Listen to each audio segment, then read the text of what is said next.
were animal friendly, people friendly, and earth friendly. Jim Liggett has been making earth friendly soaps for more than 4 decades from his farm in Cornish, New Hampshire. And there's so many people that have no comprehension as to what is in the products that they buy.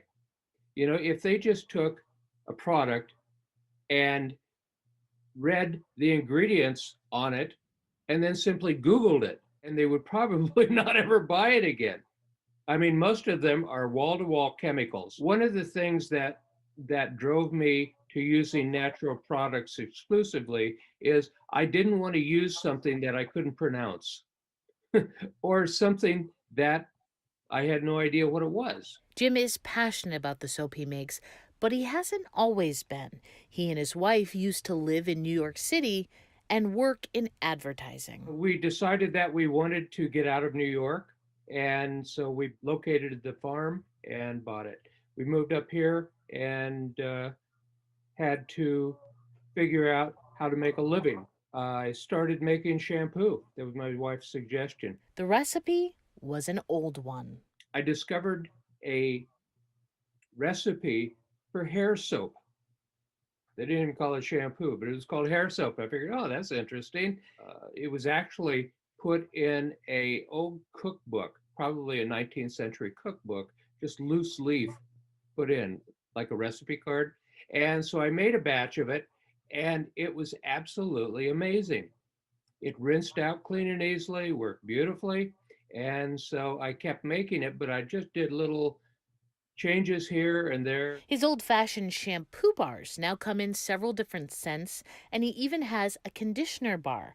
So, how did he get started in this business? He was just 5 the first time he got his hands dirty making soap. I grew up in Nebraska, and my great aunt Ann had a house there. It was an old store actually. And she would save up all of the fats, and then she would cook them down and refine them, get all of this garbage out of them. She would also saved her wood ashes.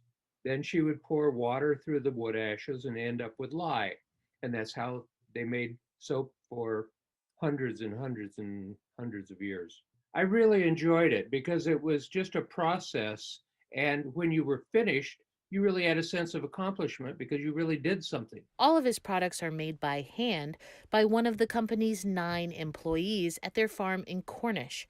Remaining small has been intentional. That way, we've got control over everything. All his soaps have no preservatives, no detergents, or dyes, and are 100% biodegradable. Jim says he's always run his company with a New England mindset. I was watching a television show. Do you remember a TV show called, it was a guy named Peter Mahegan. He would drive around New England in this old Chevy, and he would visit with interesting people.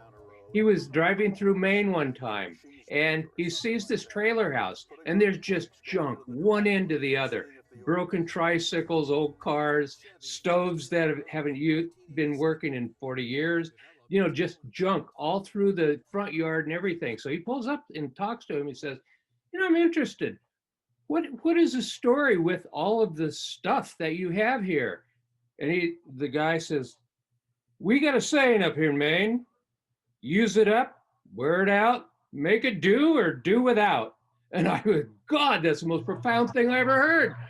That saying lives on every single bar of shampoo he's ever sold.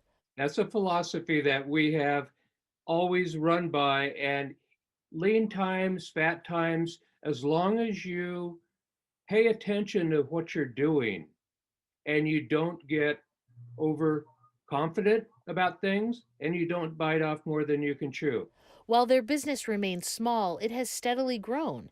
Its products now sold all across the U.S. in Whole Foods, Hannaford's, and natural food stores, as well as abroad in Europe and South Korea. His line of products has slowly grown too. Jim says the key ingredients to his success include paying attention and a commitment to what he truly believes in.